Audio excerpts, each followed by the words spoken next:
You are welcome to the Design for Living Big Book study. Now, Bill and I will be sharing our own experience of how the Big Book has helped us in the removal of our drug of choice, or actually what we've learned to be our substance of no choice.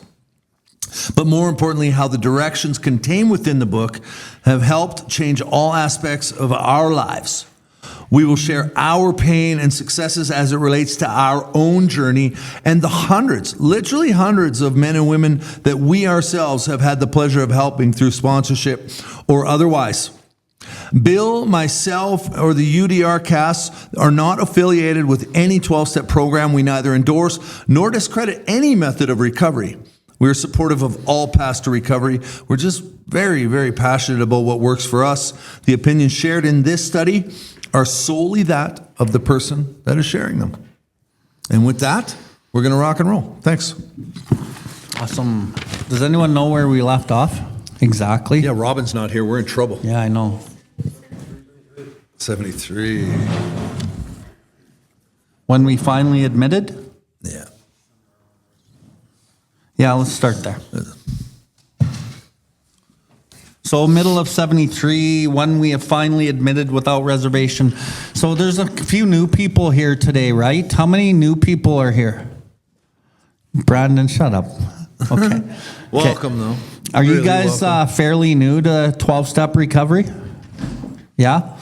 Okay, so I'll just kind of get like a quick catch up on like where we are. Like we're in the middle of step 7, so we're a fair amount like along, even though it's been 5 months and it's a long run. But it's a long run because we explain the disease, the dis-ease, very deeply and well, and we really try to articulate in a really good way like what the problem is and then what the solution is. In other words, Bill talks a lot. Gord, you talked more than I did last time. Didn't he?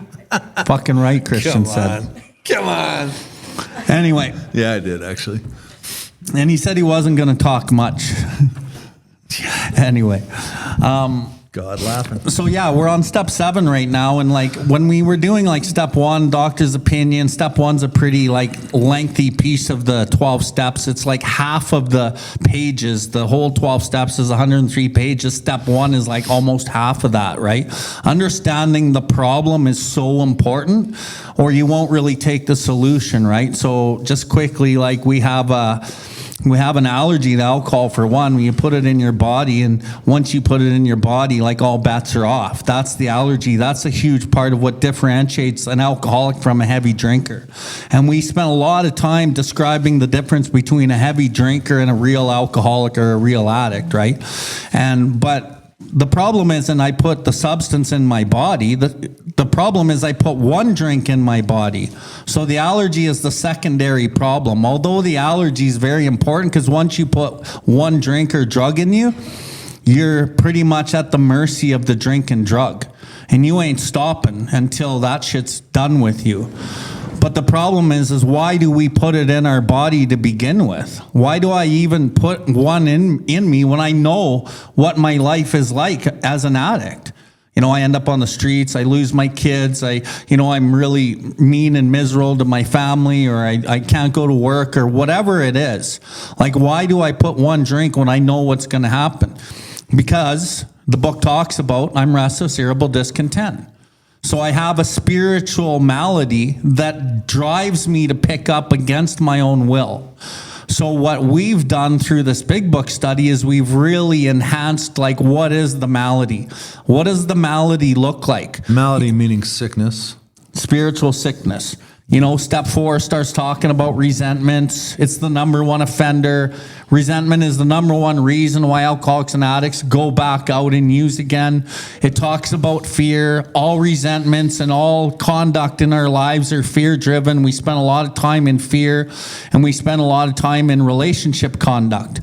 And essentially, from that step 4 right through the 5, 6, and into the 7, we've been enhancing like what it looks like in our relationships day to day with other people, and how we mind and emotionally manipulate the world to deliver us love or validation or things that we think are going to make us happy.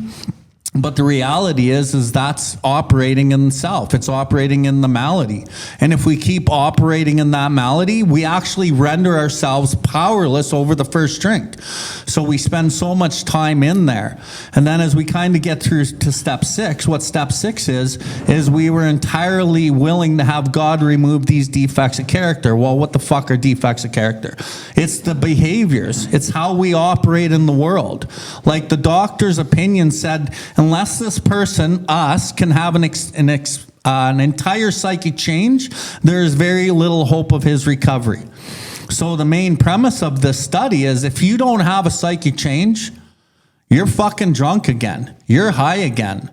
And if you don't understand like how to identify the aspects of you that need to change, then you will just operate how you've always operated, and your brain goes, I need relief, I need it now, it's always given it to me, and then we pick up the drink against our own will.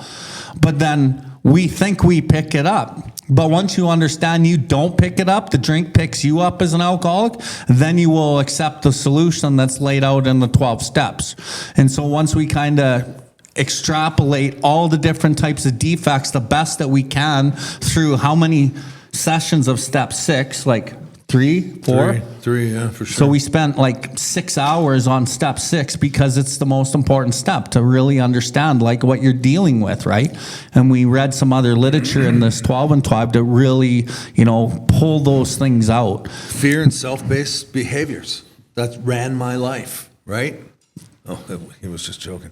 Fear and self-based behaviors ran my life, and it always got me into trouble, right? It always got me at 6 days sober trying to make it, And I did that dance for 27 years. There's no shame in it. You're feeling lots of shame, probably, but it's what we do. It's all we know. And it makes us powerless. That's why we have no choice. We have a brain that tells us we can do it differently this time, but we can't. And that's because we're too driven by self and too driven by fear that we can't recognize our own defects of character, our own character flaws, if you will, okay? And until we can do that, we can't understand the depth of the power that we need, that we don't have right here. Well, so as we get into step 7, so I'm going to kind of explain it like this. Step 3 is I made a decision to turn my will and my life over to the care of God.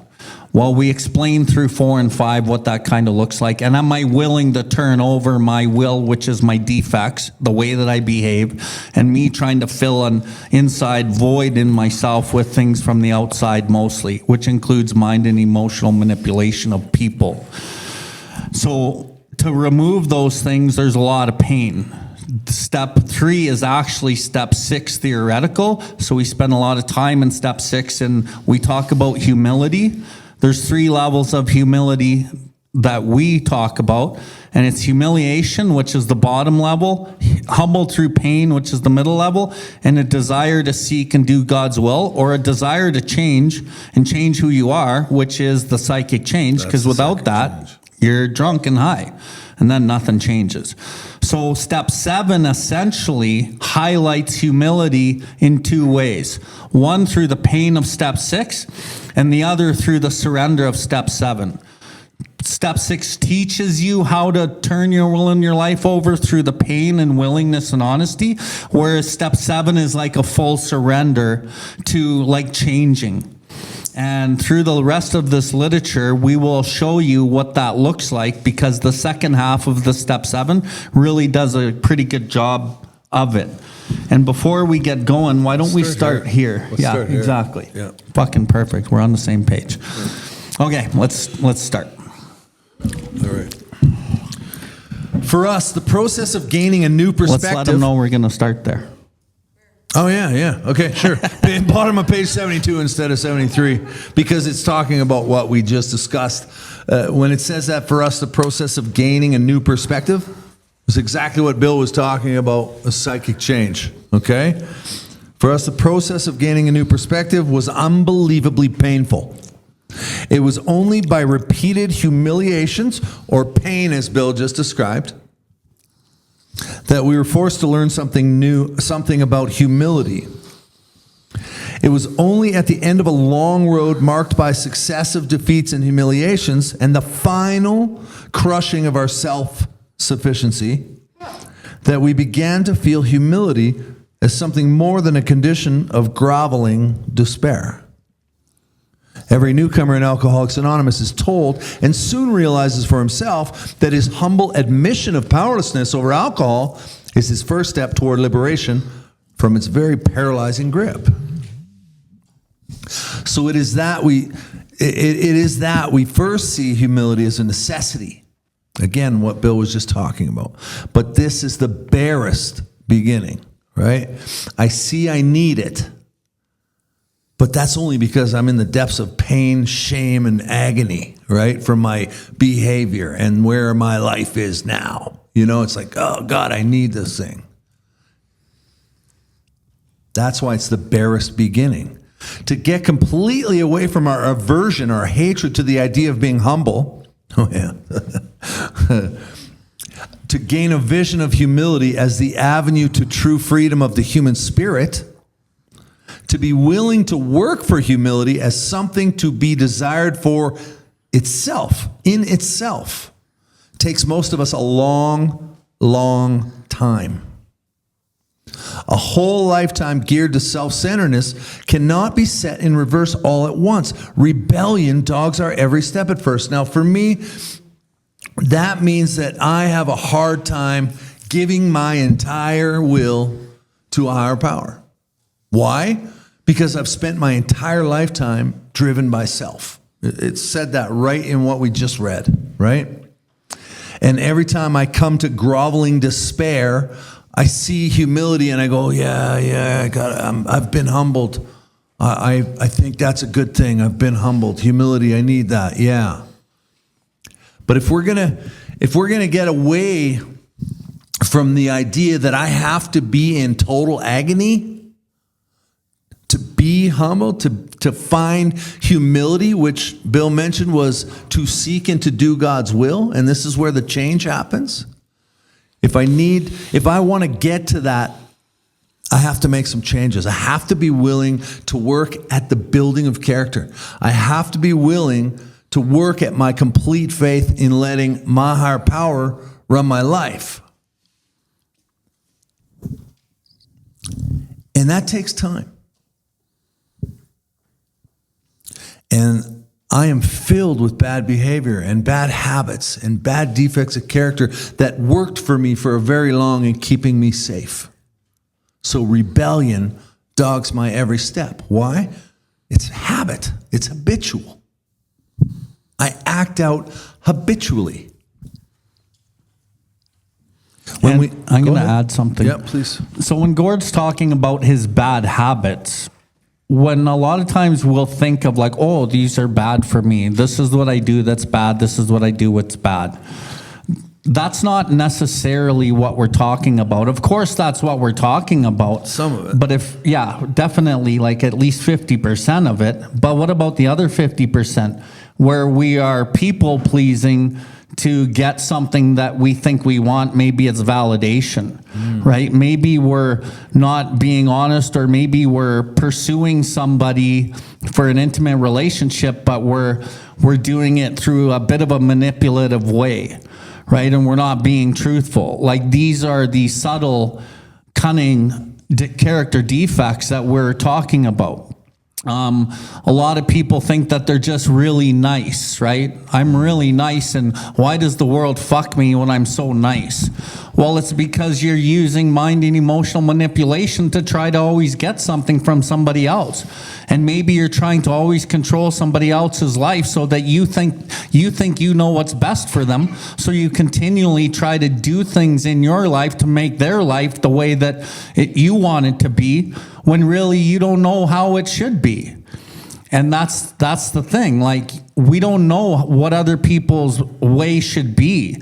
So we'll spend all of our time trying to like do things and make things happen to make somebody else's life a certain way. But that's called mind and emotional manipulation. And then what happens is you don't get what you want. And so you feel like they're disrespecting you and all these things, or they don't care, or, poor me, or whatever.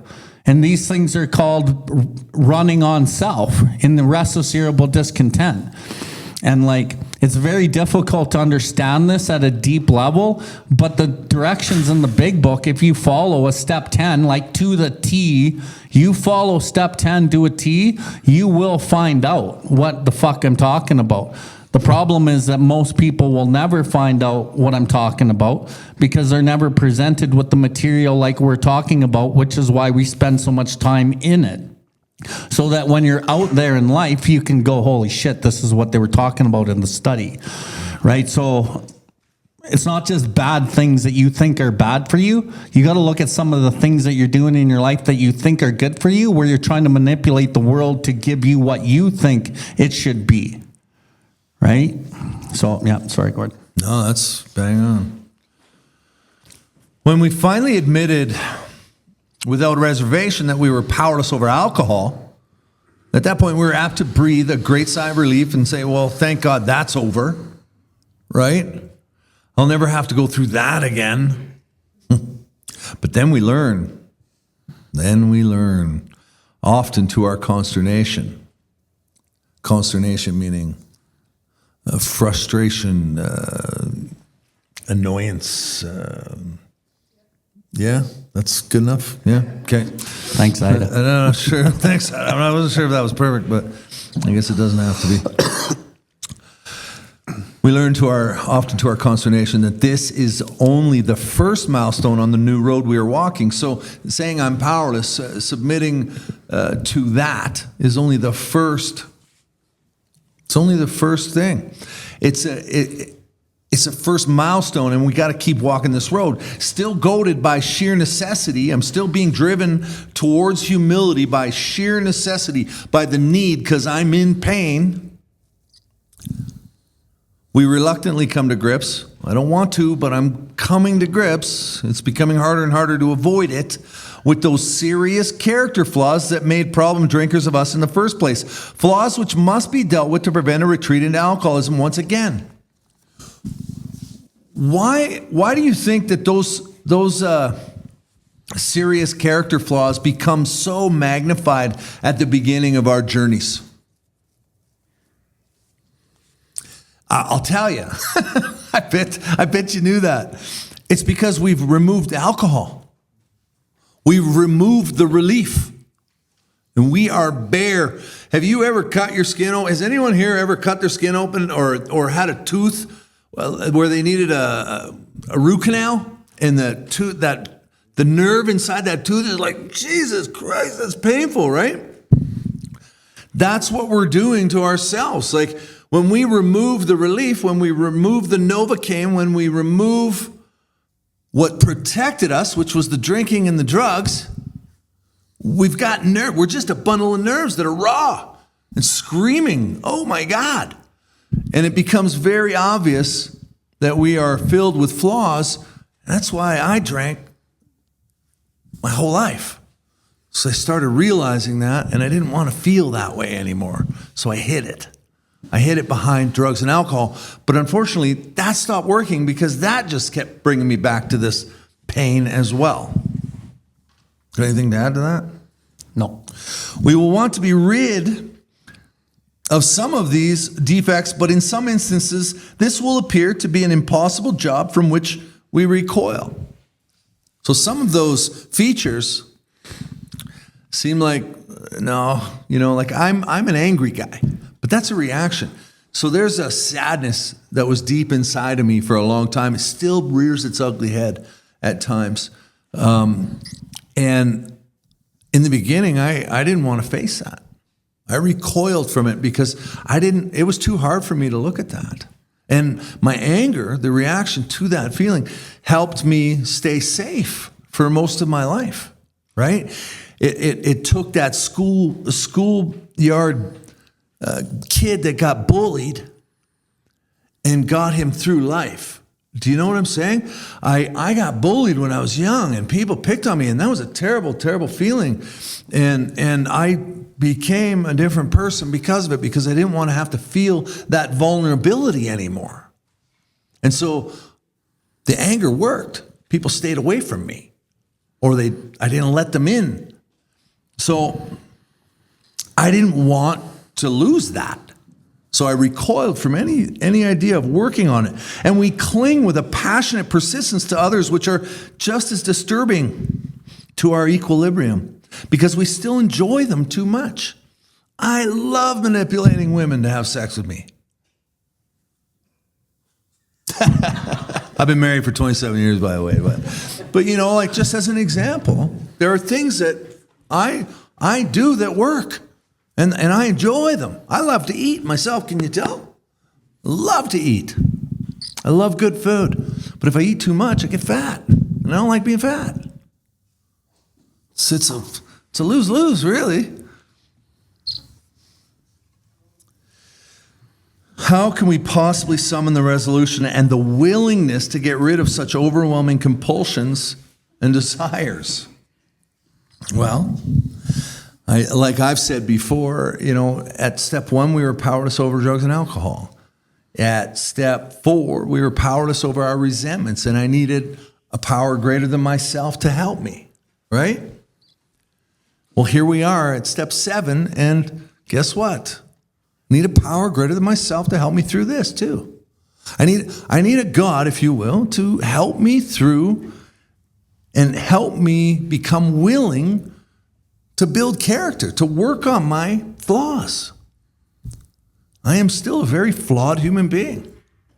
I find that when I share it with people like you, it gets a little smaller. And it's not so hard and overwhelming, you know? Anyway, I'm probably beating a dead horse. But again, we are driven on by the inescapable conclusion, which we draw from AA experience, that we surely must try with a will, or else we will fall by the wayside. I learned that through relapse. And trust me when I tell you that nowhere in this program does it say that relapse is a part of it. It's not. There are many people that get sober once and stay sober, find this program, find this design for living, and go on to live happy lives. That was not my story. Yeah, Dave, you did that, eh, bud? Finer human being you'll never find over there. How many years now? 11 years sober. First time. Awesome guy. Me, 27 years. I've been coming to meetings, half-assed, doing this thing. Smoking crack in the parking lot. Not since I was 17, but in meetings since 17, yeah. Because that delusion always haunted me, right? I couldn't stand the thought of being raw. I couldn't stand the thought that I couldn't use anymore. So, you know, when it says here that it's an inescapable conclusion, I suffered all that pain over and over and over again until what I think it is I can't avoid the truth anymore. I've proven to myself that this doesn't work. I'm not one of those people that can drink or drug like a gentleman. At this stage of our progress, we are very under heavy pressure and coercion to do the right thing. We are obliged to choose between the pains of trying and the certain penalties of failing to do so. So they tell me that if I don't do this thing and I don't try and build character and be a better guy, then I'll go back to that. And guess what? That's not an option anymore. I finally learned that is too painful and I don't want to go there. So I'm going to do this. These initial steps along the road are taken grudgingly because I don't like to work on myself. It's hard. Yet we do take them. We may still have no very high opinion of humility as a desirable personal virtue, but we do recognize it as a necessary aid to our survival. In other words, if I don't keep trying this, they've told me I'll drink again. I believe them. So it's necessary. I need this. But when we've taken a square look at some of these defects, we've discussed them with another, step 4 and 5, right? And have become willing to have them removed, our thinking about humility commences to have a wider meaning. By this time, in all probability, we've gained some measure of release from our more devastating handicaps. You see, at this point, I'm starting to do some work. I'm actually starting to heal a bit. And so my gross, disgusting anger, anxiety, shortness with people, hatred for others was all bullshit, by the way. It all kind of numbed out a bit. I started enjoying being sober. I started thinking, this could be for me. I could maybe have this too. But don't worry, all my defects are still there. They're just softened a little. And they come out in different ways now. By this time, in all probability, we've gained a measure of release, right?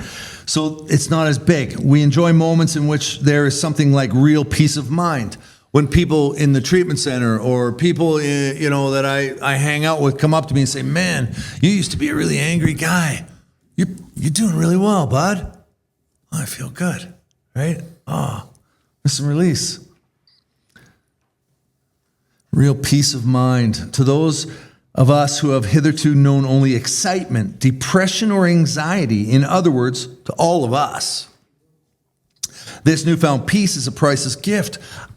I don't remember the first time I sat by myself and went, my mind isn't racing right now. I'm very content in this moment, right here, right now. I don't remember that, but I can tell you I felt that many times. It's really cool. Something new indeed has been added.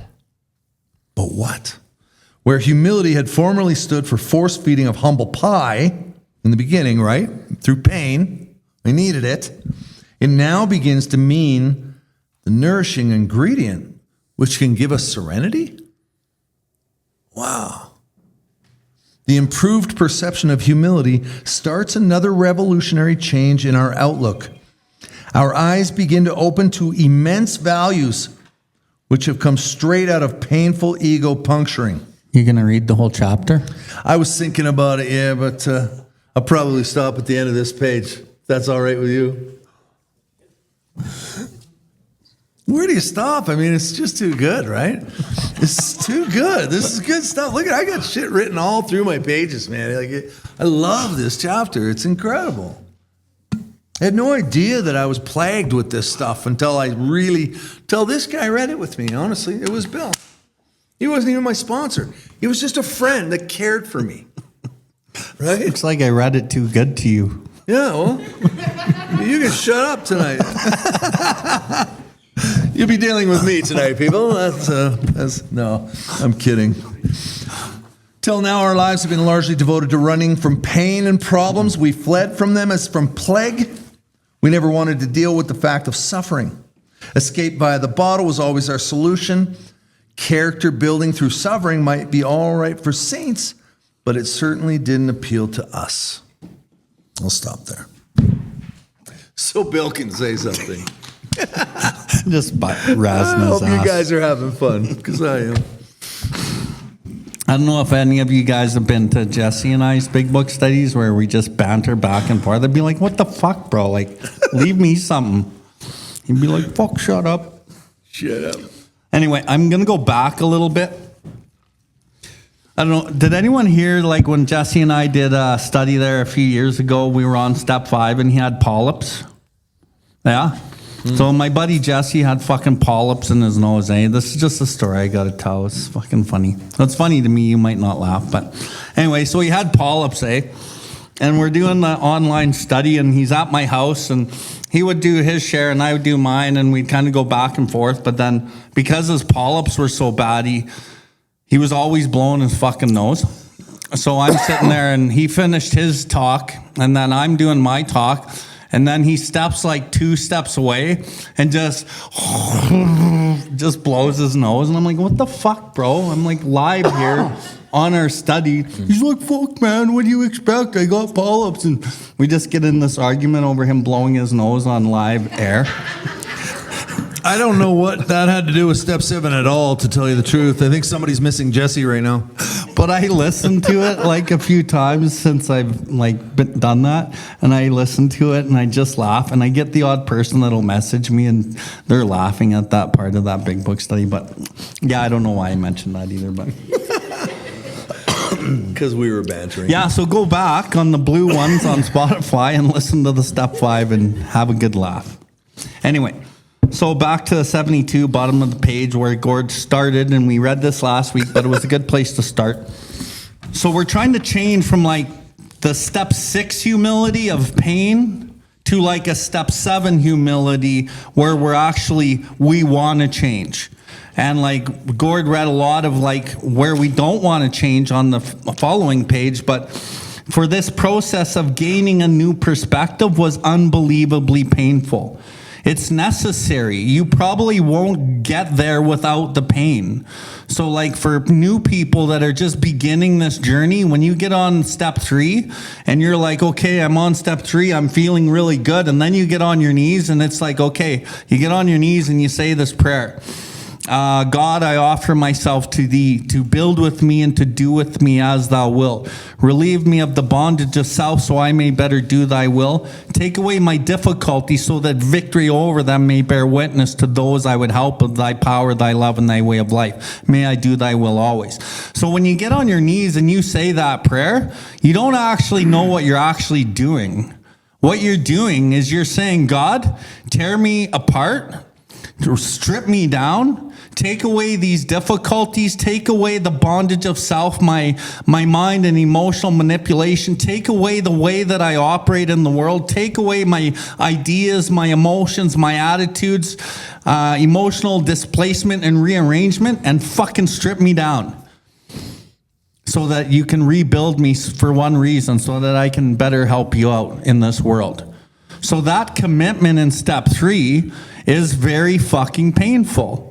And that's what it's talking about. This process of gaining a new perspective was unbelievably painful. And as you're giving up these defects and being entirely willing to like give these things up, I'll read it here. It was only by repeated humiliations that we're forced to learn something about humility. So it's through the repeated acting in those defects again, and the unwillingness to give them out, and then suffering the pain because you're not giving them up. You will suffer pain because you went on your knees and you asked God to help you, so he's going to help you. And the process of that is very, very painful, okay? But you're learning something more about humility, but it's the painful kind. It was only at the end of a long road marked by successive defeats and humiliations and the final crushing of our self-sufficiency that we begin to feel humility is something more than a condition of groveling despair. So, like, these are promises. Like, part of, like, the deal to change is a long road marked by successive defeats and humiliations. Like, you fucking it up and not giving it up. And you become crushed by your own selfishness, by your own self-centered fear, by your own stuff. You become crushed. And the final crushing of your self-sufficiency. But that's at the point where you're like, fuck, okay, I'm willing to give this up. Help me. I'm willing to try something different. So really what's happening is like circumstance by circumstance by circumstance, you're getting chopped down. And then eventually you surrender that and you try to do something different.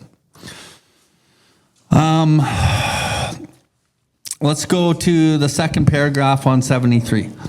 So it is first that we see humility as a necessity. But this is the barest beginning. To get completely away from an aversion to the idea of being humble, again, it doesn't mean that we're just being humble. Bill W. is talking about there's an intense dislike for this idea that humility means just being humble, because that's really not what we're talking about. To gain a vision of humility, here's the best promise in the literature, as avenue to true freedom of the human spirit.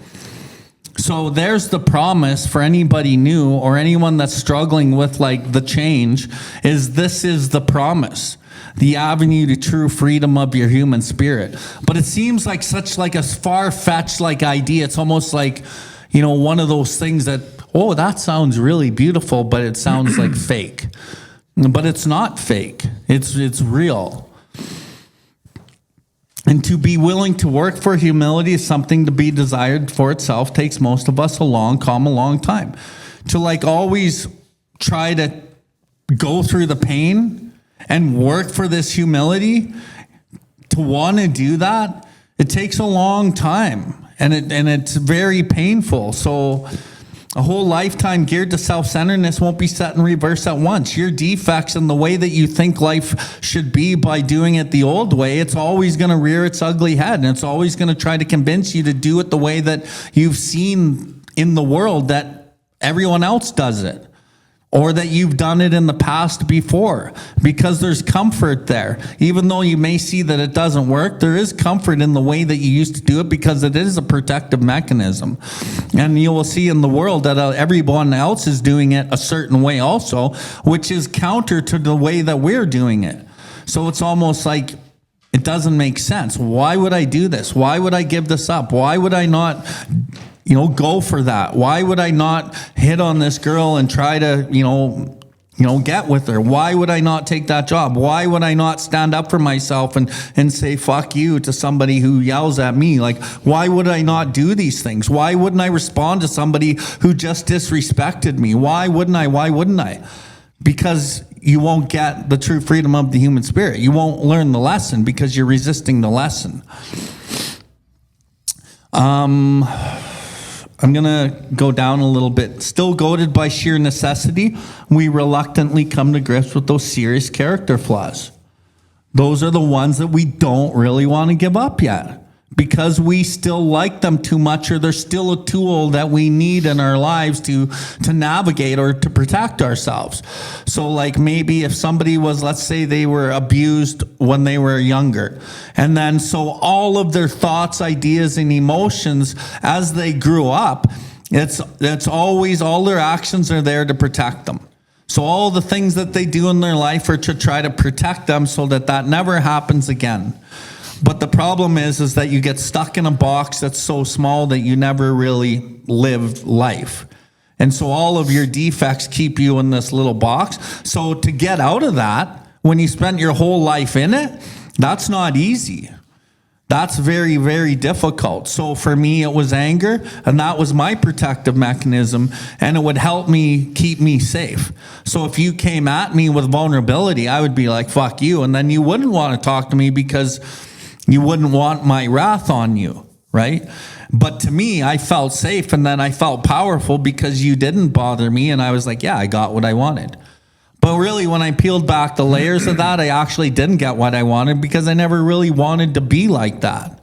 So, but I convinced myself I was like that, and I wanted to be like that, and I had to have a reason why I was like that. So I'd had to look in the mirror and go, yeah, that's why I did that. That's why I said fuck you, because he disrespected me. I am not that kind of person, and I'm not going to put up with that shit. And so I have to tell myself the lie of whatever it is that I am, so that I can live with myself, because if I really looked at the truth, I know that it's not right and it's wrong. So reluctantly come to grips with those serious character flaws that, again, made problem drinkers of us in the first place. So anyone new, you are a problem drinker, an alcoholic, because of these defects of character. But the defects are only honestly kind of the barest beginning also. So the alcohol, it said earlier in this page, that's remove that, and that's the barest beginning. So the next barest beginning is identifying the defects, and that's another barest beginning, because it's deeper than that. But it only peels back the layers if you stay sober and you kind of keep working at it, and you seek humility as something to be desired in itself. The only problem with seeking humility is to be desired in itself is it's painful. So you don't really want the pain. until you realize that the pain has the gold in it. And when we started step 7 last week, when we talked about unless you develop much more of this precious quality than may be required for sobriety, you don't have much of a chance of becoming truly happy. And without it, you can't live to much useful purpose or in adversity be able to summon the faith that can meet any emergency. So there's many things that you won't get if you bail on the journey. And you won't find the peace of mind that Gord had alluded to in the subsequent pages. You won't find that, right? Because it lies within the jumping off the cliff and believing that it's going to happen without really knowing it either. That's the other thing. I can sit here and tell you guys all I want that these things will come true, but there's no real proof other than I say it. And the feelings that we have or that I have and how I live my life, you guys can't see inside of me.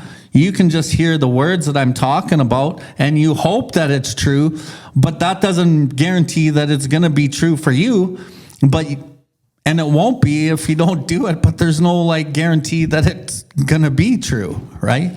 Until you know that it is true through living it. And then it's like, holy fuck, thank you.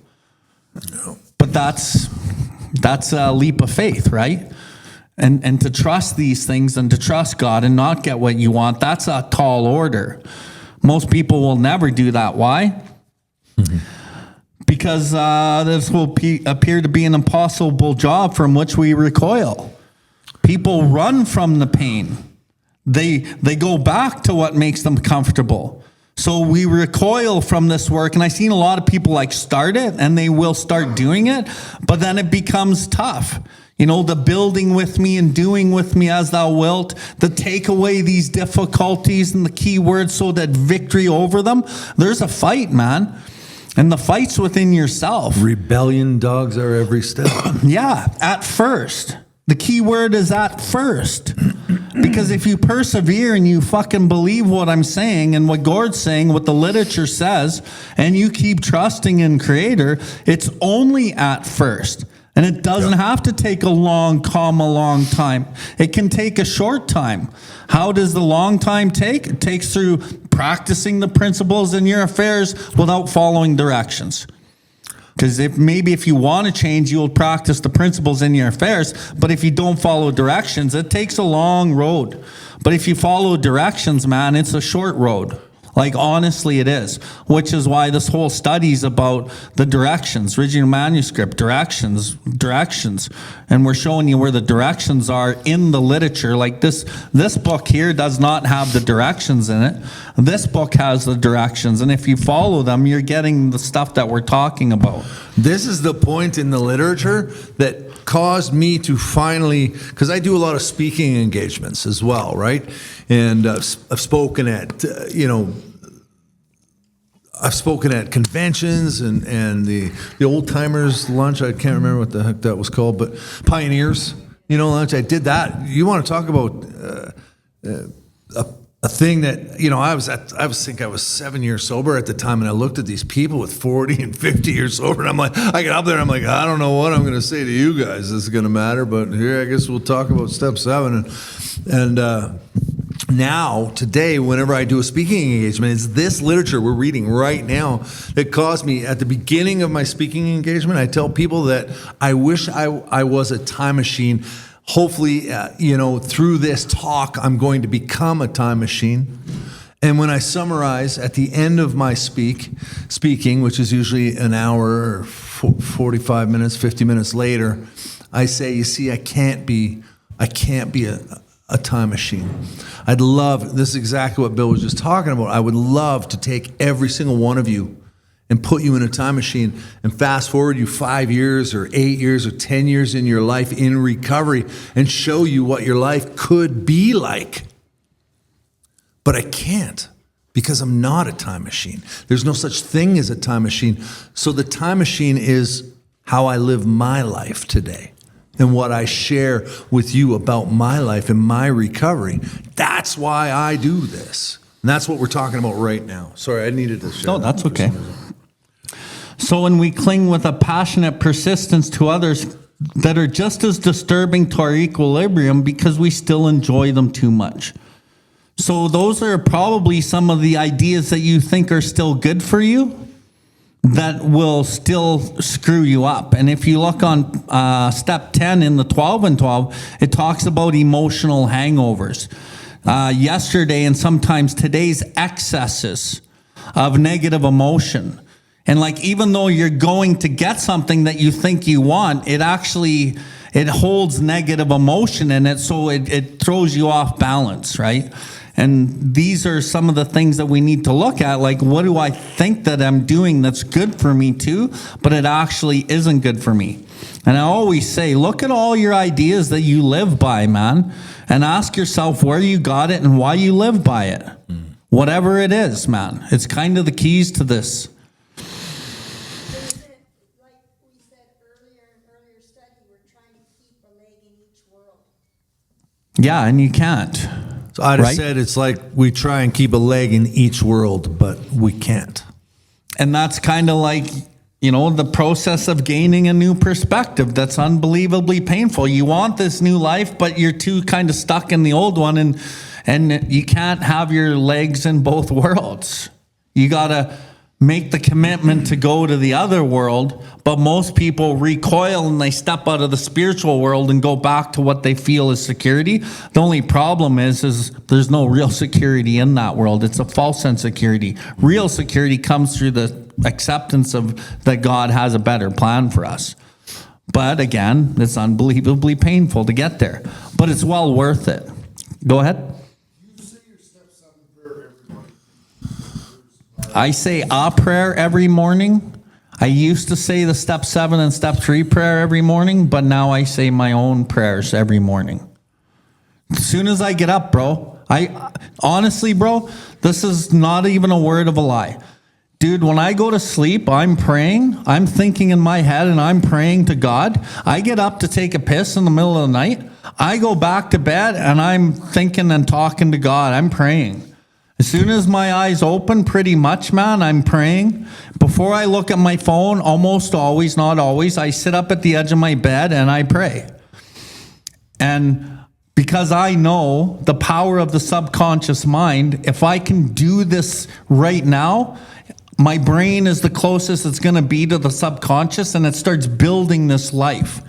And then the next thing I do is I go shower and I put on like motivational stuff that also reorganizes my mind in a good way. Slayer. No. but Slayer is great. Yeah. But yeah. But I do everything I do to, like, I don't listen to shitty podcasts that talk about negativity. I don't watch shows that are all about negativity. I'm careful what I feed my brain. And I don't watch politics. I don't listen to politics. I'll see little dabbles of it on social media. And like, when I think about how I feel when I'm reading that, it makes me feel yucky. Yeah. And well, then people are like, well, what's the world that you live in? You got to have a say in it. And I'm like, no, I don't, man. That's the world of the material. I want to work with the world of the spirit. I'm going to work with God's kids. The more of us we can wake up, the better off we are. That's how I roll. Why do you ask that? He asked if he does step 7 prayer before he gets out of bed or before he goes and leaves. Yeah, I do my prayer every morning, and I'm just, like, I always wanted to prove that I'm on the right road, that I'm doing the right actions. And I realize, I feel that I've done a little bit of experimenting, and it's like, when I sit laying in bed and I start praying before, even start sleep, step 3 prayer, consciously, I have a better day. Yeah, and I'm just more spiritual that day. I find that I act out in my character defects as much. And, and I'm more aware of my character defects when I do that. Yeah, dude. And it's imperative. Like, when I work with people and after a week or two, I'm asking them, are you doing your readings? And they're like, no, I'm not. Fuck, man, I'm coming down on you. If you're a sponsee and you ain't doing your readings, That's like the barest beginning of like this process that we're doing. And if you ain't gonna just do your simple readings, then I don't know really how much I can help you. And like, ask Amanda, because, I sponsor her. And when she was first working with me, I was like, you doing your readings, you doing your readings, you're doing your readings. And she was, and she still does, right? It's like, it's a key to this. Yeah. Here's a twist. When you do this for long periods of time, I find myself now waking up my mind. I can recognize my mind spinning out of control already as soon as I open my eyes. I never used to see that before. I used to just go about my day, and I'd say a few prayers and blah, blah, blah, and off I'd go, and my mind would be spinning, and I'd be racing, and things would be moving. But today, I open my eyes, and I recognize, oh shit, you're already spinning out of control. Neat. And God shows me that today. And so I do all my prayers before I even get off my back. And then I do more. Yeah. Like Bill said, positive stuff, positive reinforcement, prayers, and positive energy. It's critical. It's critical for our success. Any other questions or comments? Go ahead. Yeah, we're talking about real manifestation. Right? Go ahead. Yeah, ask the question again. Yeah, that's a good question. Yeah. Basically talking about manifestation and being more optimistic in life, right? Yeah. Gratitude. And the prayers that we say, it's like, God, show me what my next step is to be. God, show me where I can be helpful. God, show me. Everything becomes God, good or bad. But we don't just manifest it. We have to act our way into better behavior, right? We have to act our way, behave our way into better thinking.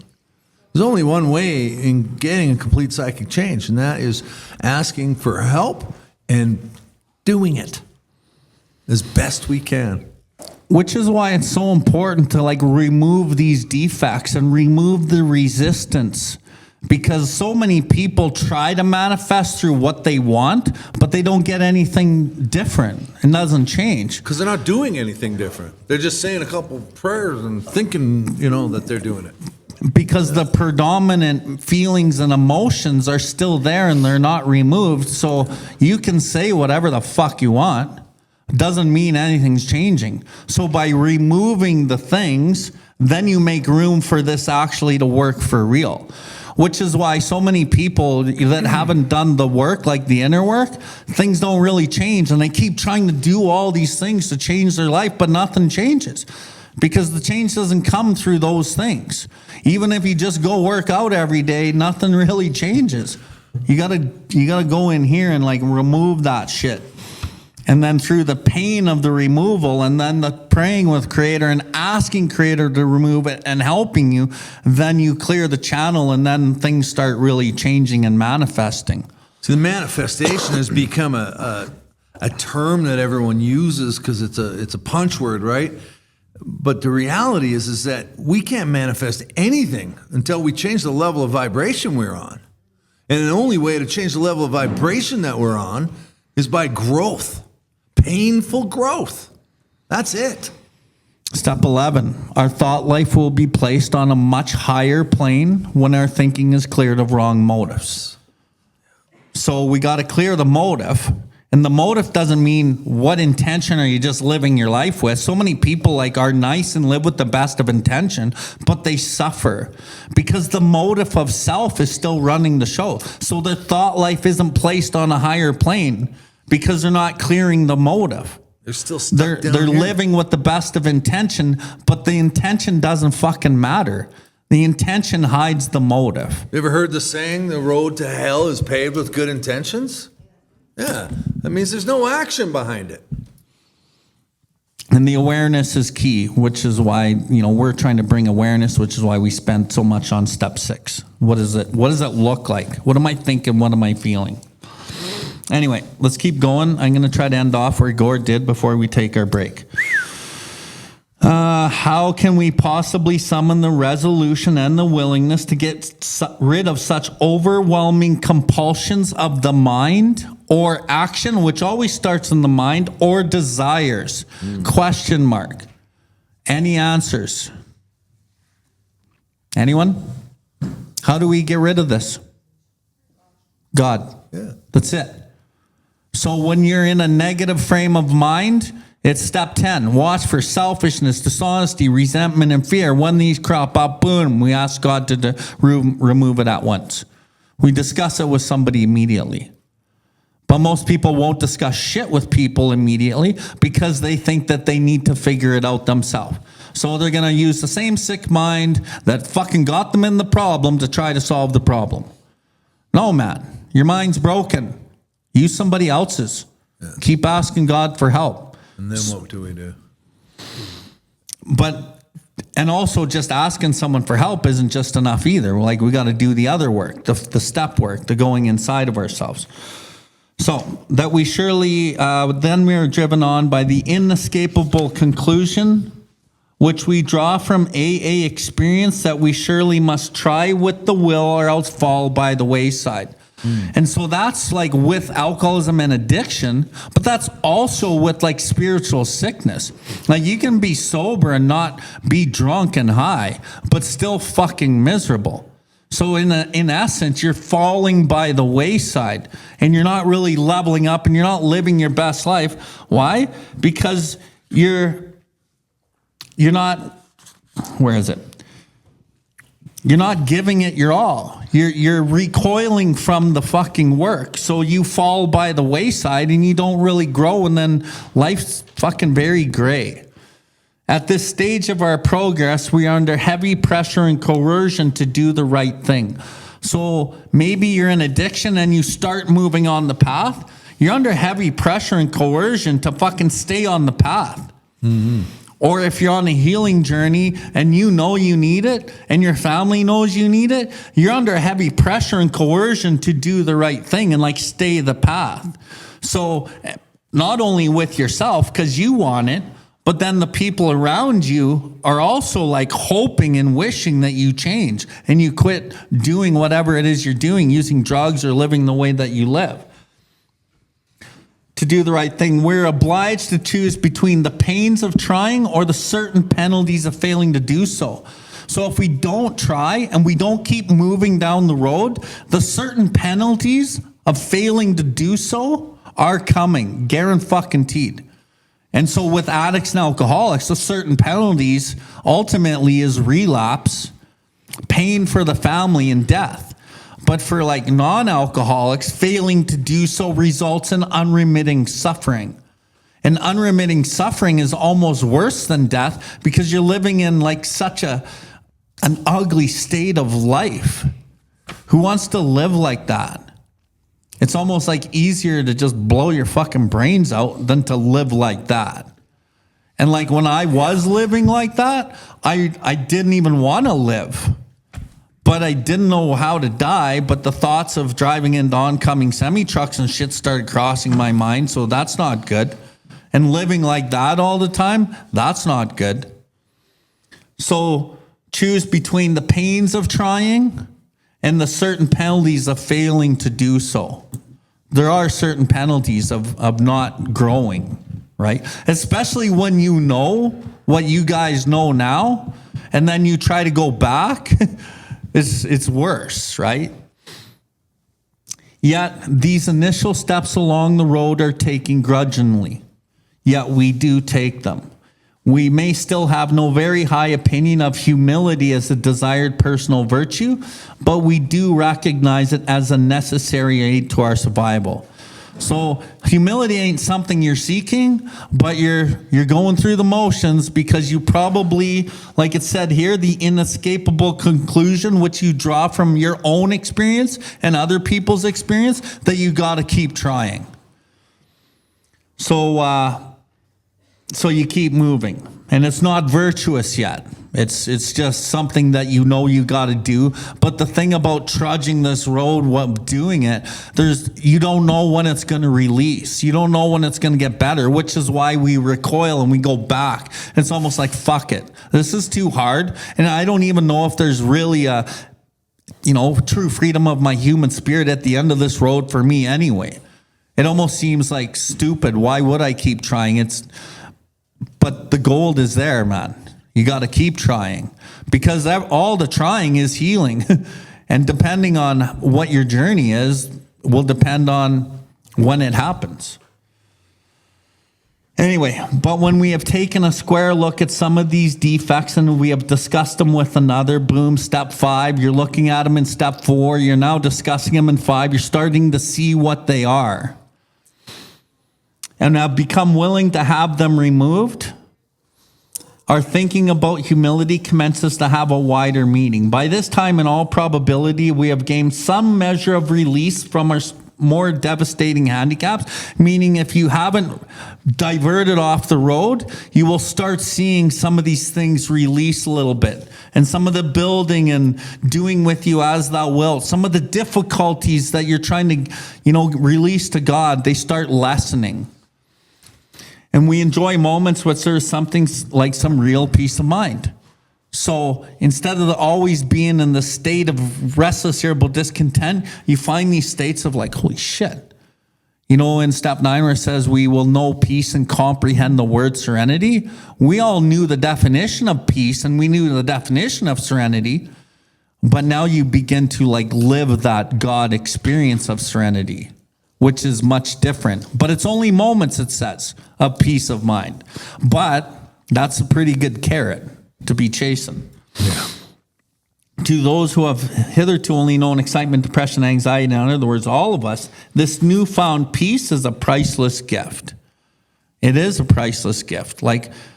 Sometimes I'll talk to people, like I told you guys this story before, like my last girlfriend, we'd be sitting there talking and she'd be talking about politics and all this shit and going all over the place. And then she'd be like, don't you have anything to say? I'd be like, no. She's like, isn't there anything going on in your head? I'm like, no, it's blank. And then I was almost feeling like, fuck, I'm just a boring boyfriend. I don't really have opinions on different things. And the reality is tradition 10, we have no opinion on outside issues. Fuck, I didn't have opinions on whatever she wanted to argue with me about. But some people love that going back and forth, right? And I could get into it, but then it always turned into it was stupid and it caused a fight or whatever. So it wasn't even worth to even people please her and then argue about it. But I did sometimes. Something new indeed had been added, where humility had formerly stood for force feeding on humble pie, now begins to mean the nourishing ingredient that can give us serenity. Again, where humility, the pain and the work that you have to do in going through this stuff, had formerly stood for a force feeding on humble pie. Humiliation. Now begins to mean the nourishing ingredient which can give us serenity. So it's telling you if you keep doing it and you don't divert from the path and you do it like step 6 says, any person capable of enough willingness and honesty to try repeatedly step 6 on all his faults. That's how we do this. Don't waver. Because you can do really good, really good, really good, really good 9 times, and then 3 times you go back, you're not really at 9 anymore. You're back at probably 4. So you didn't really gain a lot of ground, but I guess you did because you started at 0, so you moved up to 4. But it means do it all the time as best that you can.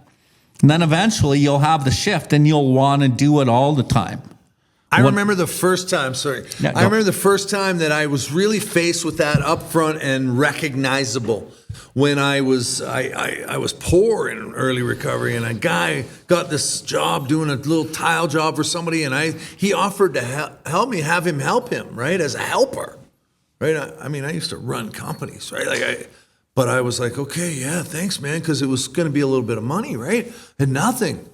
So I went and helped this guy, and he asked me to go to Home Depot, gave me money, and said, here, go to Home Depot. I need grout, and I need this, and I need these for this tile work. And I went, okay, man, I'm going to go. And I went and got this and I got these. I totally forgot to get the grout. So when I got back there, he's like, well, where's the grout? And I'm like, oh, they ran out. I immediately Immediately lied to him. And there's no reason for it. There was no reason. It was purely protection of myself, and it came automatically. And he's like, he looked at me. He's like, okay, well, there's another one over here. Why don't you go grab it there? And I commenced on going right back to the exact same Home Depot that I went to and grabbed the grout and came back. But by then I had prayed and I had thought and talked to God, and I got back into that bathroom and I said, hey, look, man, here's the grout. He's like, okay, thanks. And I'm like, I got to tell you, I don't know why, but I lied to you. I lied to you, man. He's like, yeah, I thought so. I go to Home Depot for grout all the time. They got shit tons of it. I was wondering if you were going to come to this conclusion. That was the first time I'd ever been faced with that. It was right there in my face.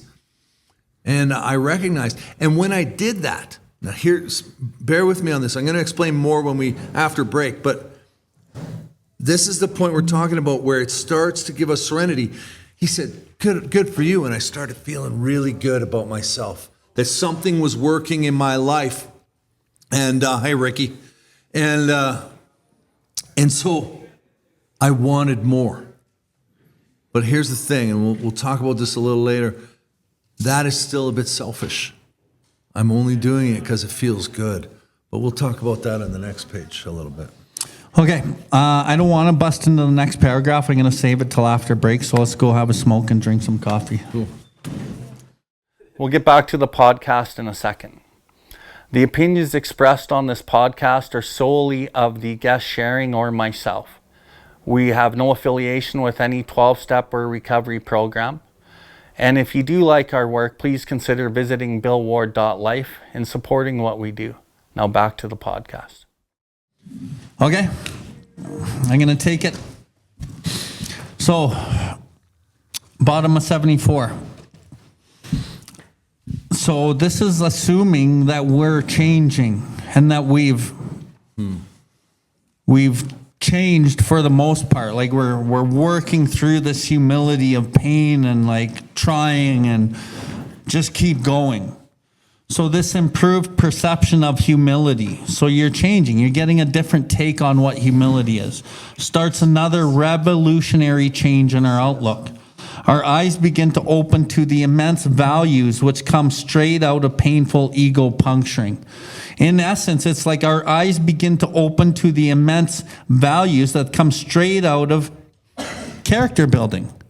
So as you start to build character by not acting in your old habits, which are fear-based typically, you start building character and you start changing. Until now, our lives have been largely devoted to running from pain and problems. We fled from them as from the plague. We never wanted to deal with the fact of suffering. Escape via the bottle or the defects was always the solution. Character building through suffering might be all right for the saints, but it certainly didn't appeal to us. And that's what I was saying about, like, as you go through the change and it's very gray and there's a lot of pain and it doesn't seem like it's worth it. It's like, why would I do this? Like, character building through suffering might be all right for Saint Joseph, but for me, like, why would I do this? This makes no sense. But then this next paragraph is pretty gold. Then in AA, we looked and we listened, or any 12-step program, or just people that you see doing this. In AA, we looked, we listened. Everywhere we saw failure and misery, transformed by humility into priceless assets. We heard story after story of how humility brought strength out of weakness. In every case, pain had been the price of admission into a new life. But this admission price had purchased more than we expected. It brought a measure of humility, which we soon discovered to be the healer of pain. We begin to fear pain less and desire humility more than ever. So I'm going to reread that paragraph, and I'm going to emphasize two types of humility. Then in AA, we looked and we listened. And you can think about the rooms where people share their experiences, and you can see how the failure and misery is transformed into something else. And we use our experiences to benefit other people. So in AA, we looked, we listened. Everywhere we saw failure and misery transformed by step 6 humility. into priceless assets. We heard story after story of how step 6 humility had brought strength out of weakness. In every case, pain had been the price of admission into a new life. But this admission price had purchased more than we expected. It brought a measure of humility, step 7 humility, which we soon discovered to be the healer of pain. We begin to fear pain less and desire step 7 humility more than ever. So there's a big shift, and you have this desire to seek and do God's will, and God becomes everything. God becomes the seemingly good in your life and the seemingly bad. Nothing is out of place anymore because God is showing you through whatever pain that there's a lesson to learn. So the pain isn't unremitting suffering anymore. It's the pain that you grow through and you change, and then you build real self-esteem.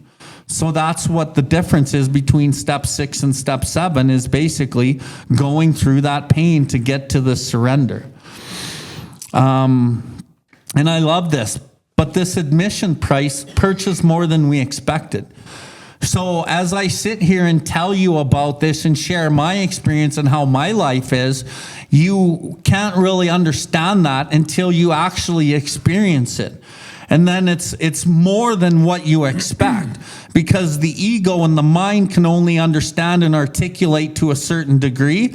But when your thought life is placed on a higher plane, you're actually experiencing God. And then it's like different, and life is different. And then, in the big book on the last page, on page 164, where it talks about abandon yourself to God as you understand God. Admit your faults to him and your fellows. Clear away the wreckage of the past and give freely of what you find and join us. We shall be with you in the fellowship of the Spirit.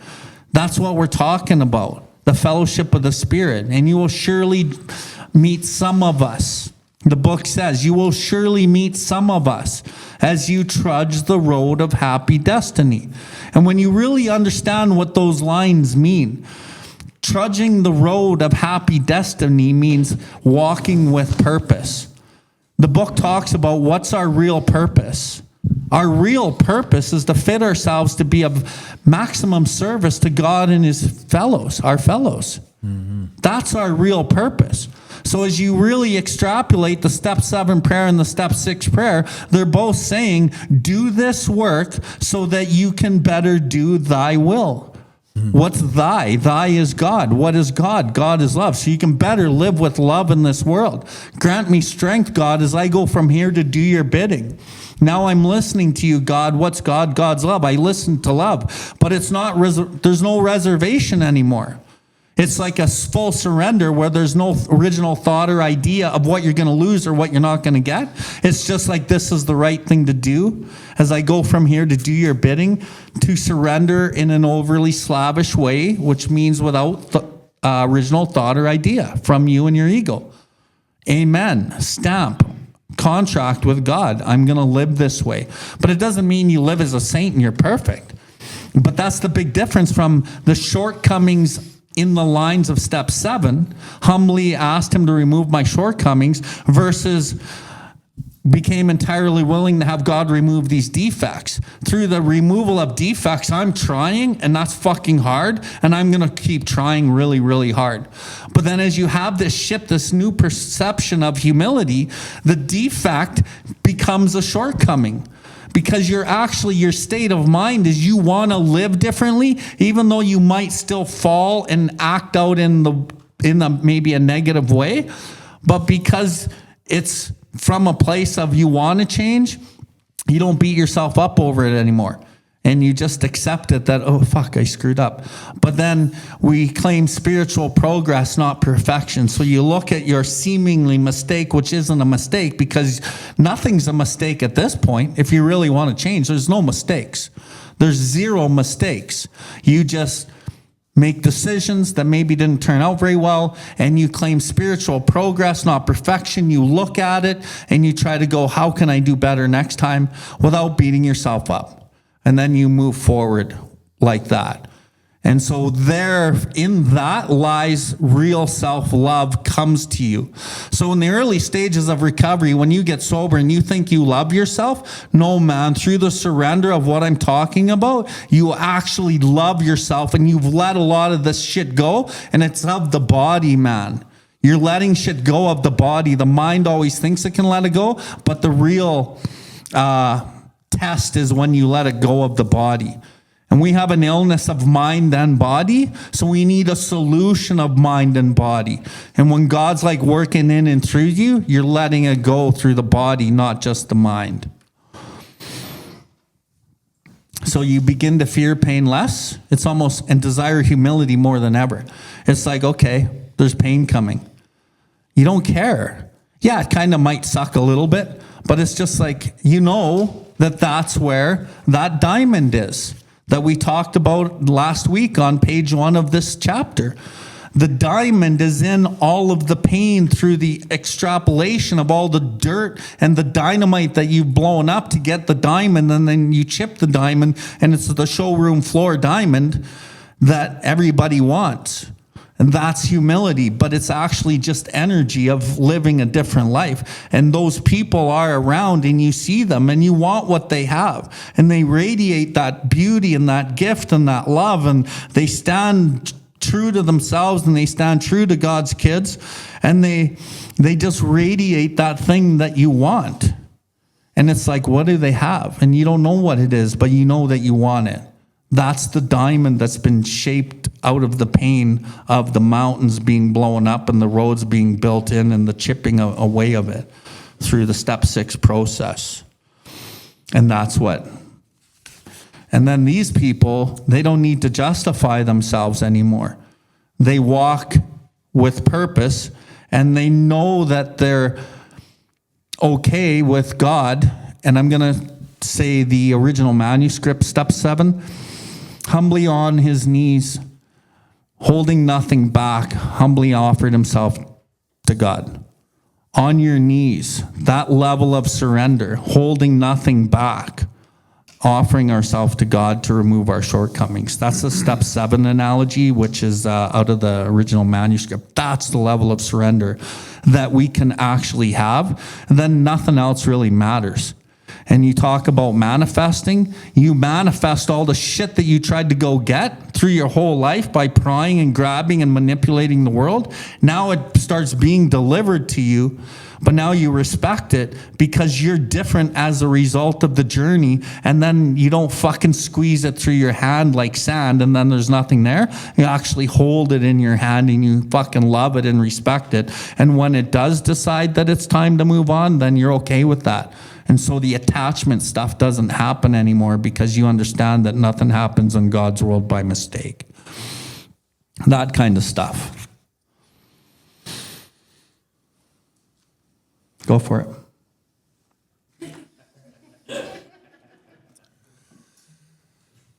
You ended it more than ever? Yeah. Yeah. There's a lot in that 1-2 paragraphs, right? So you guys, that's a lot to take in what Bill was just talking about, right? So I'm going to be very brief and very simple. I alluded to it earlier that we are in pain. Humiliation drives us needing humility because we just need it. We want to be out of the pain. Then we start actually giving it our effort and we see some reward in it. We feel better about ourselves. So slightly selfishly, we continue to go and look at it and go for it because we like how it makes us feel. And now, boom, we're into it. We heard story after story. Where do we hear those stories, by the way? Yeah, in the meetings and in the big book studies and in speaker events and nowadays in podcasts and all the speaker things on YouTube and stuff like that. There's all sorts of ways of hearing it, but it's the message of recovery. It's the design for living. People that are actually working the principles in their lives and talking about it, being time machines, if you will. Okay? And they talk about how humility had brought strength out of weakness. It starts becoming very attractive. This is primary purpose type stuff, right? This is me taking this message to new people and showing them that they could have a beautiful life. Because I don't know about you, when I came to these rooms, I needed people to show me that it was worthwhile. You know, we go back to that Jelly Roll song, right? Guy with 20 years told me, everybody's felt this way. Nobody came here on a winning streak, right? I'm not saying it verbatim, but you get the point, right? No, none of us came here on a winning streak. None of us came here feeling great about life. We needed people around us to show us that it could be good if we put in some work. It's a message of hope. So we began to fear pain less and desire humility more than ever. That's because it started working.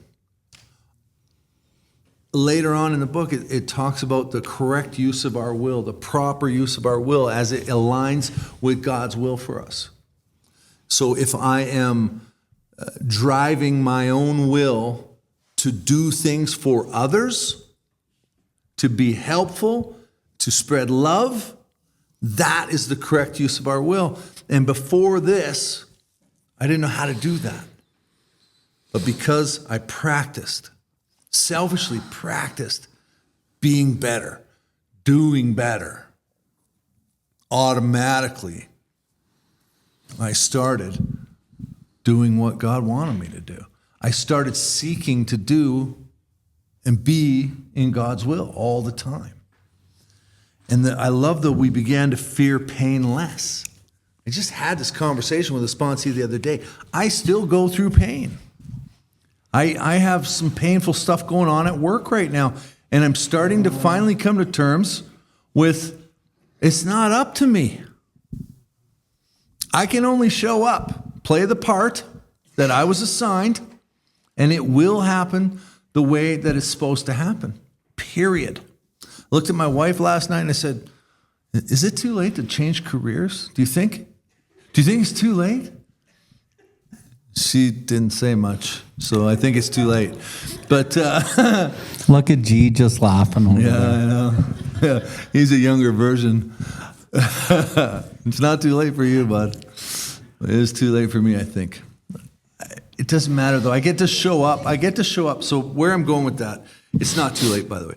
But where I get to go with that is I was telling you guys, I received an email this morning about somebody paying tribute to the team that I have built here in Calgary on a job, and they were treated so well in a time of need that they felt the desire to write this long and very wordy compliment to my team.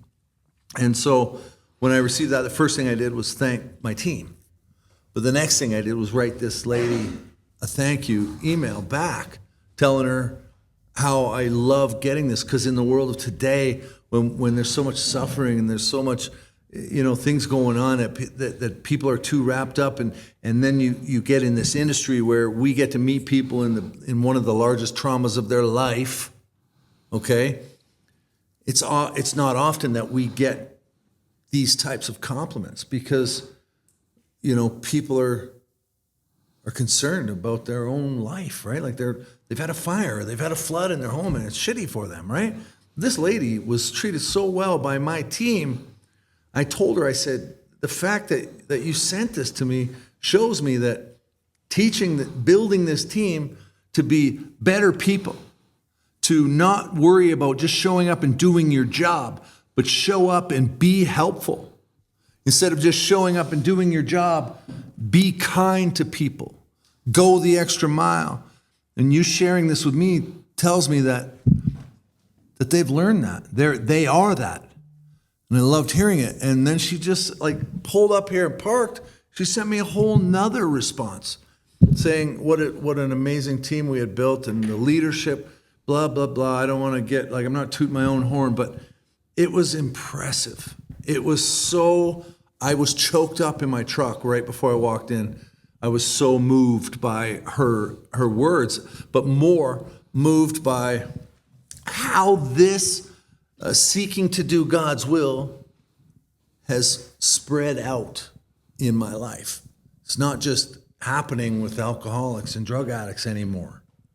It's happening with family and friends and work. And it's going out. It's butterflying out. We do have an effect. How many of you have been sitting on Facebook or watching the news? I don't watch the news, and I'm getting close to not doing Facebook anymore. But I see the stuff that's going on today, and it really freaks me out. I don't like it. And I think to myself, there's nothing I can do. There's nothing I can do to change it.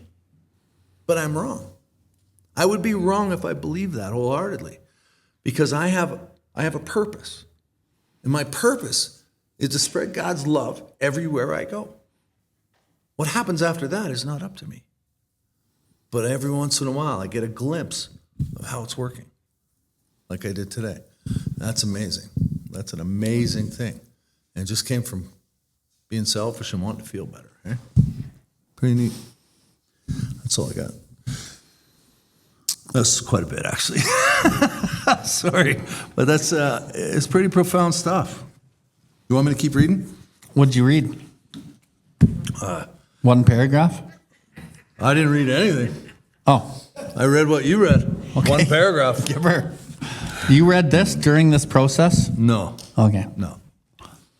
Give her. During this process that Bill's talking about, where we begin to fear pain less and to desire humility more than ever, during this process of learning more about humility, the most profound result of all was the change in our attitude toward God. And I just shared mine with you. Pretty neat. I never, ever thought that way my entire life. But that has just changed automatically over the years. And this was true whether we had been believers or unbelievers.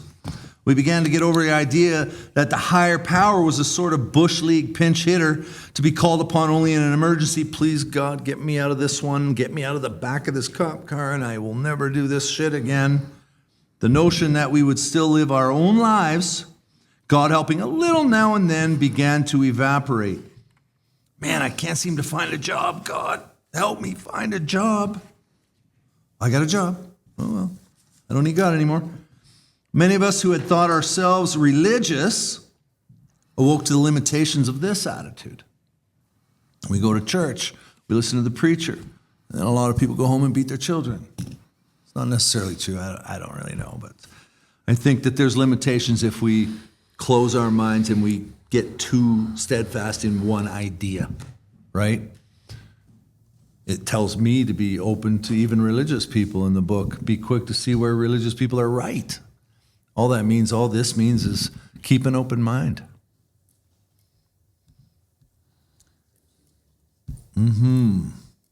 Refusing to place God first, we had deprived ourselves of His help.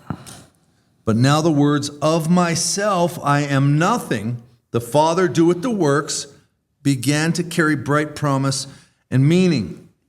This saying is very religious sounding. I know it bothered me for a while at first. So your will, not mine, works for me. Use whatever works for you, man.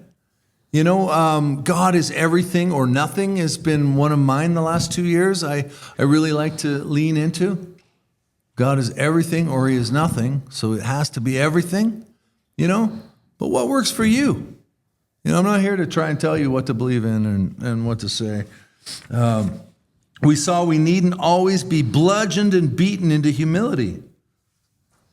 It could come quite as much from our voluntary reaching for it as it could from unremitting suffering. A great turning point in our lives came when we sought for humility as something we really wanted rather than as something we must have. So, beaten, feels good. Now I just want more of it. You know, I could see what it's doing in other people's lives. It's not as selfish anymore. It marked the time when we could commence to see the full implication of step 7. The full implication of step 7, which is humbly asked Him to remove our shortcomings. And we're back to what I was talking about before. I am completely powerless over my shortcomings. I have to have God's help. And I have to have a willingness and open-mindedness to move forward. Go ahead. That's all I've got there. Okay. So a couple things I'd like to point out.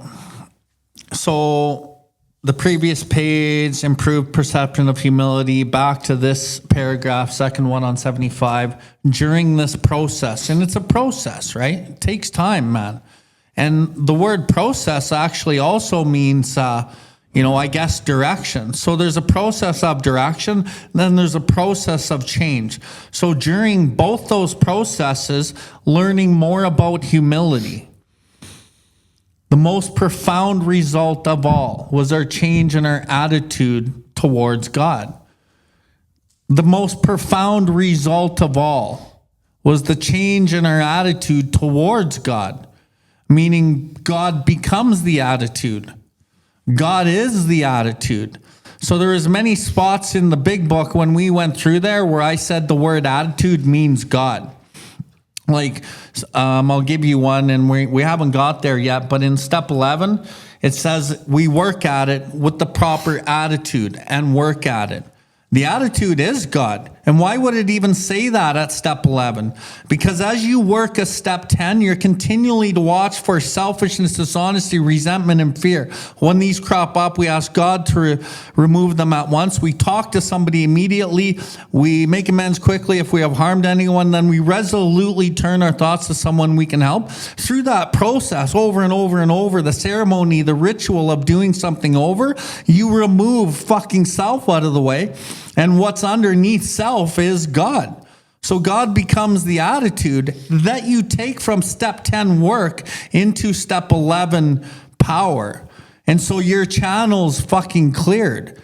And then you're praying in step 11, sought through prayer and meditation to improve our conscious contact with God, praying for his knowledge and his will for us, and the power to carry that out. The power to carry out what? Step 6 and 7. That's the attitude of God. And then through that step 11 process where you're accessing like 10 out of 10 power, instead of not knowing what a 10 does, and you only access a 1 out of 10 power, because working not a good step 10, you will only access a 1 or 2 power out of a possible 10. So learning how to work the 10, which is really the 6, you're surrendering through the 10 to get to this like step 7 surrender. And then the step 11, you fucking have power, man. Real power to carry that out. And then through that, because we're conditioned to work in self, we're wired by God to work for him. So step 12 becomes service, because that's how you're wired by God. And it becomes just part of the process. It's not even something you got to really try to do. As you work this process, the most profound result of all becomes the change in your attitude towards God, towards your fellows, towards his whole universe. It all changes. And it's a profound result. And instead of like believing in God, you're walking hand in hand with your creator every day.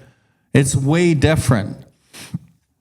And this was true whether we had been believers or unbelievers, because believing is different than experiencing God. And once you kind of hit that level of the fellowship of the Spirit, here you will surely meet some of us, you can't explain it, man, because God's not explainable. Just like when you love somebody, you can't explain that because you can't explain God. It's phenomenon, right?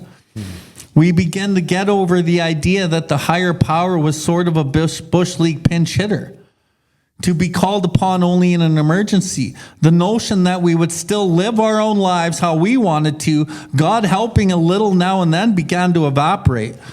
Because that amen contract that you fucking get to, that's the only way to live. That's the only way you'll want to live. And you won't want to live any other way. Like it says in step 10, you're going to recoil as from a hot flame, from gossip, from judgment, from, selfish and unworthy desires. You'll recoil from those things as from a hot flame. And you will see in the step 10 reading when we get there in a week or two that it's not about the drink, man. It's not about recoiling from the drink as a hot flame. It's about recoiling from the defect of character as from a hot flame, because you don't need that anymore, so you will never need to drink anymore because the medicine's not needed. That dope that you used to take to fucking medicate yourself has now become the God dope. By this time, the problem will have been completely removed.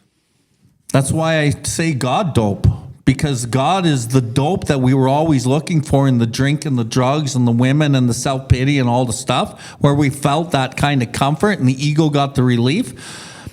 No more relief, man. There's like a solution, and it's God dope. It's the stuff that you always looked for. You just didn't know really where it was, and really it resides in you. It's just covered up by calamity, pomp, and worship of other things.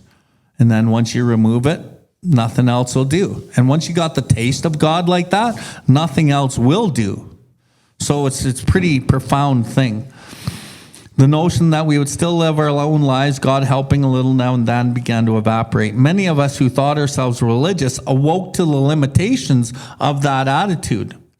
Refusing to place God first, boom, you deprive yourself of his help. That's like huge. That's a huge line.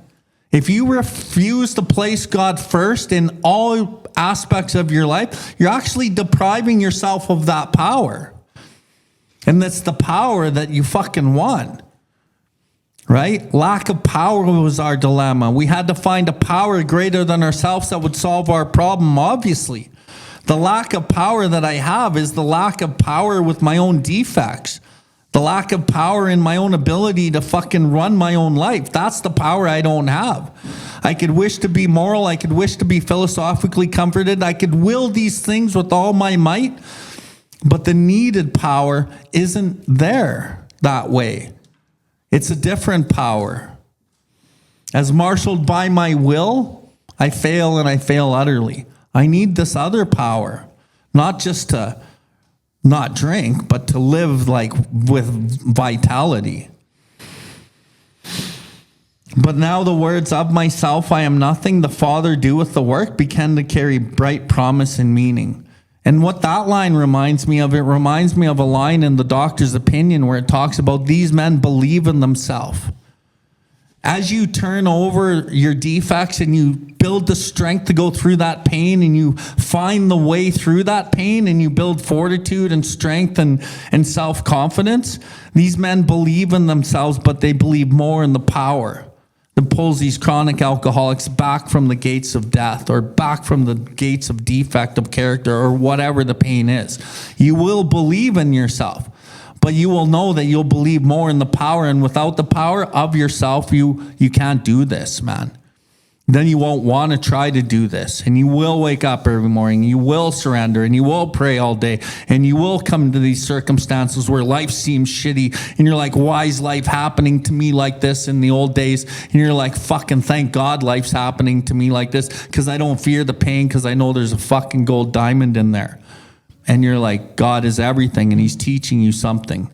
And then nothing is out of place, right? Next paragraph. I'm going to read something quickly. Page 130 in the big book. I haven't read it in a while, but it kind of aligns really well with what I'm talking about. And we might go a little overtime today, but that's okay. We're going to finish this chapter, and it won't take us long from here.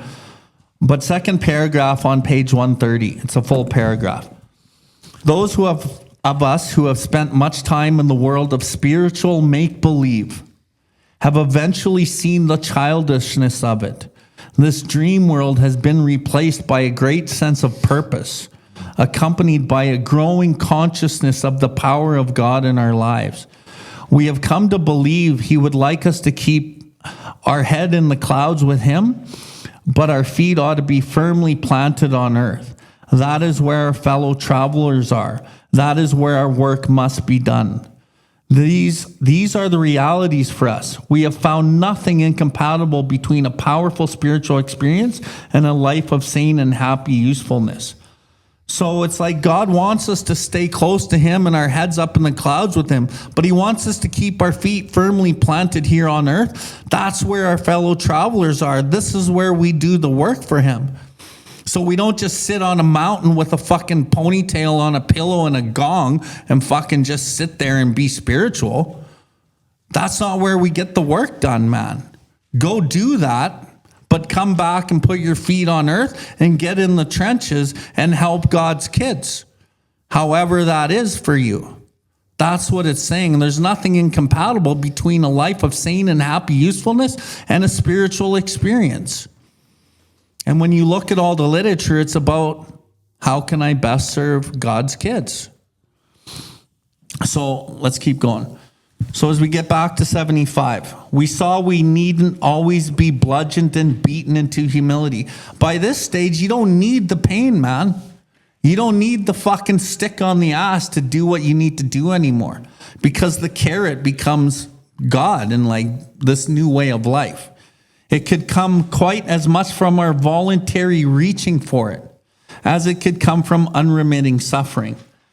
And again, here's the turning point, the shift from 6 to 7. A great turning point in our lives came when we saw humility as something we really wanted, rather than something we must have. And the thing about that turning point that you get on the journey of life is it can come early in this journey. If you believe the things and things resonate with you like early in your journey, you can have that shift way early in the journey. But sometimes the resistance is so strong that it doesn't come till later in the journey. But it all depends on like if you're open to change and how much you've been through in your life. So some people will get it way earlier in their recovery or on their journey, and they want to change. So they have had this thing shift, and then they spend their whole time believing that this can be a way of life. Whereas others aren't sure, but then they're beaten into it, and then they slowly believe it, right? So something we really wanted rather than something we must have. It marked the time when we could commence to see the full implication of step 7. Humbly on our knees, holding nothing back, asking God to remove our shortcomings. As we approach the actual taking of step 7, which never ends, it never ends. 6 never ends either. None of them end.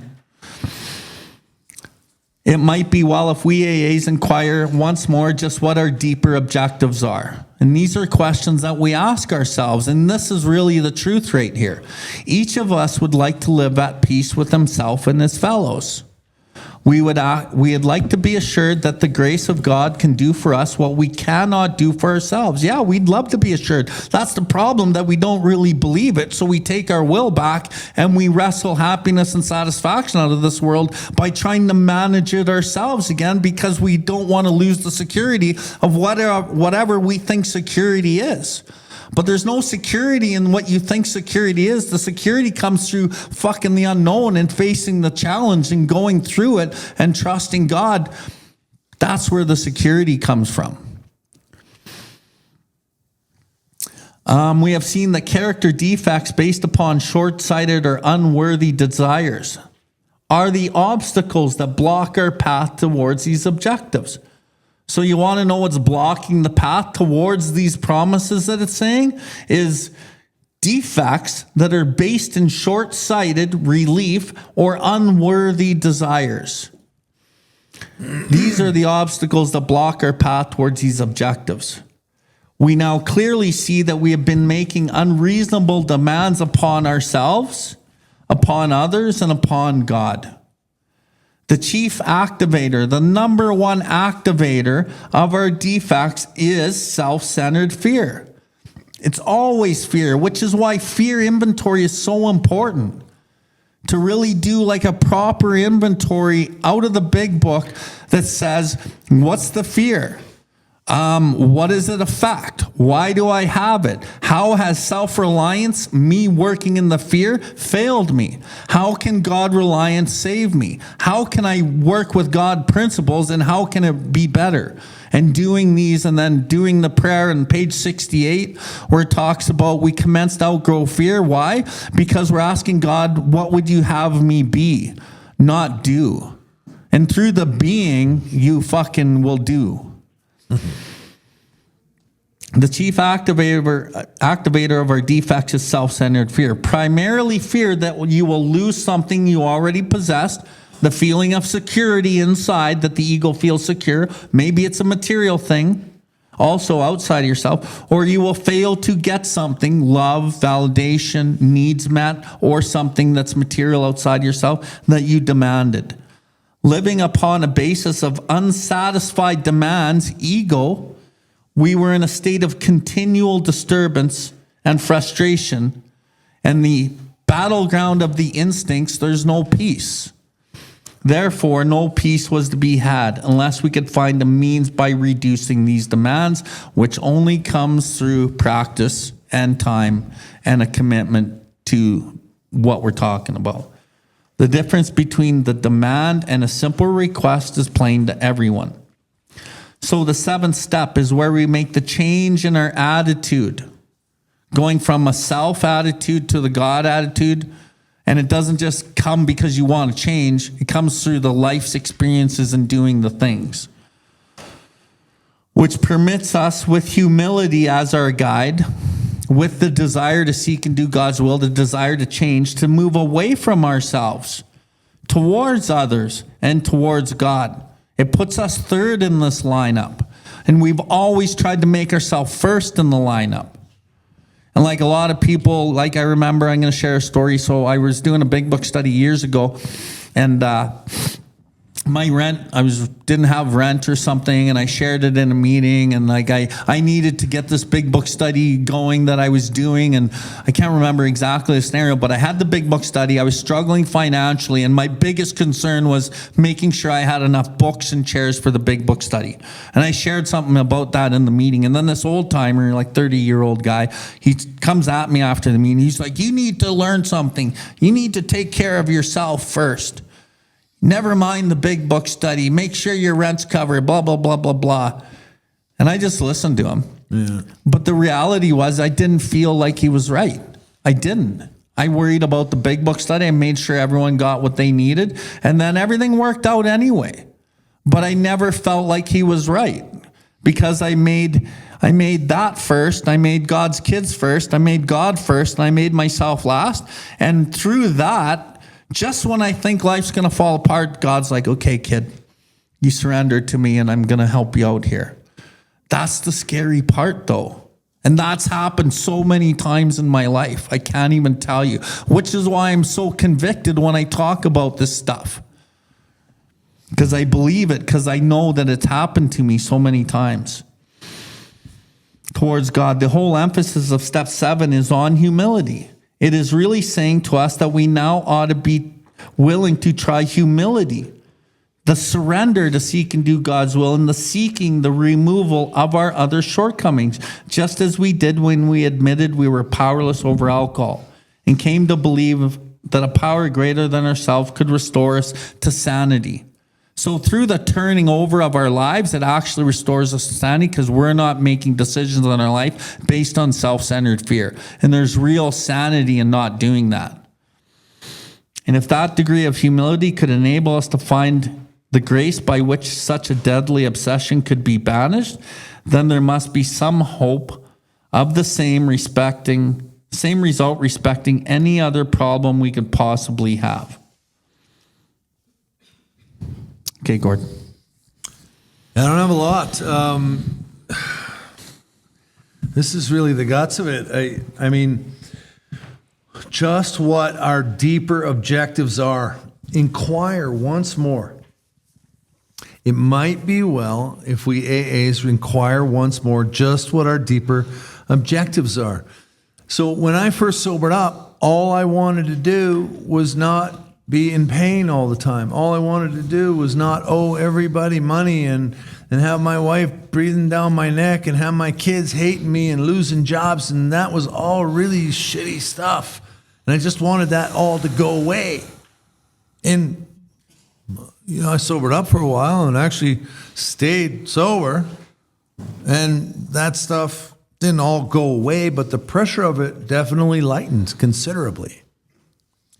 And the more I got into this and the more I started, working on step 6 repeatedly, the better things became. The more amends I started making, more the pressure started relieving in my life. And more I started doing step 10, which, was continuous work on myself and in the spirit. And the more I sought to do God's will, more pressure was relieved. But at one point, I had to really sit down and look at who I was now, because I had changed entirely. I used to play guitar and sing a lot, and I love doing that. And don't get me wrong, I still like to pick up the guitar once in a blue moon and play for my wife. But I don't always have to bring it to the backyard fires at my mom's anymore, because it's just, I don't need to be the center of attention anymore. I wanted to know what I wanted out of my career, and I went an avenue, whether it was the right one or not, I still don't know, but I'm doing the best I can to work God's will into that avenue.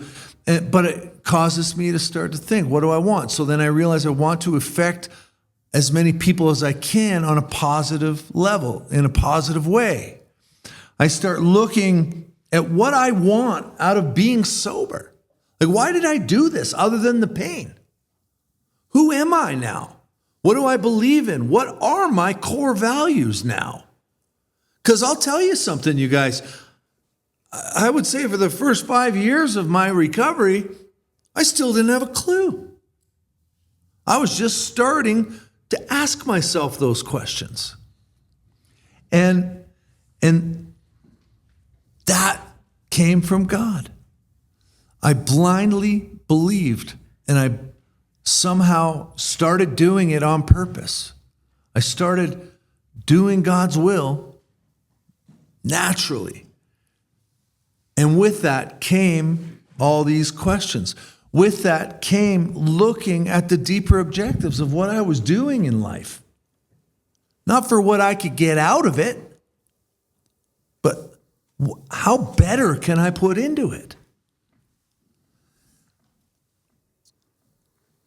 The fear stuff, of course. I'm not even going to talk about that because you masterly talked about that. It's real. It's just that those are the two bases of all fear. That's where it spreads from, and that's simple. But what I know in the next line is living upon a basis of unsatisfied demands. We were in a state of continual disturbance and frustration. Therefore, no peace was to be had unless we could find a means of reducing these demands.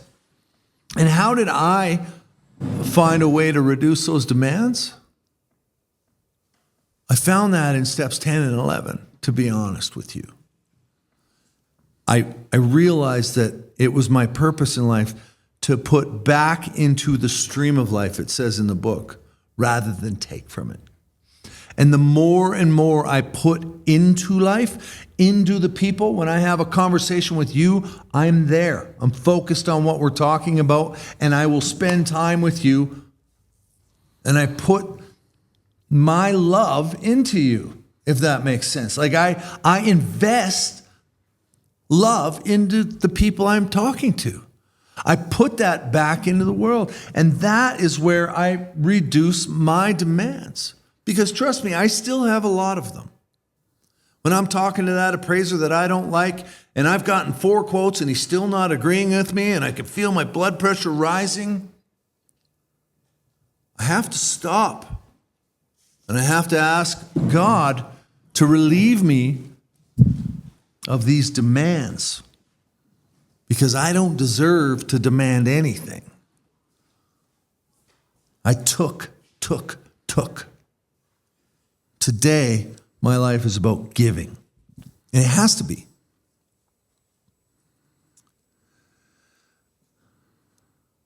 The difference between a demand and a simple request is plain to anyone.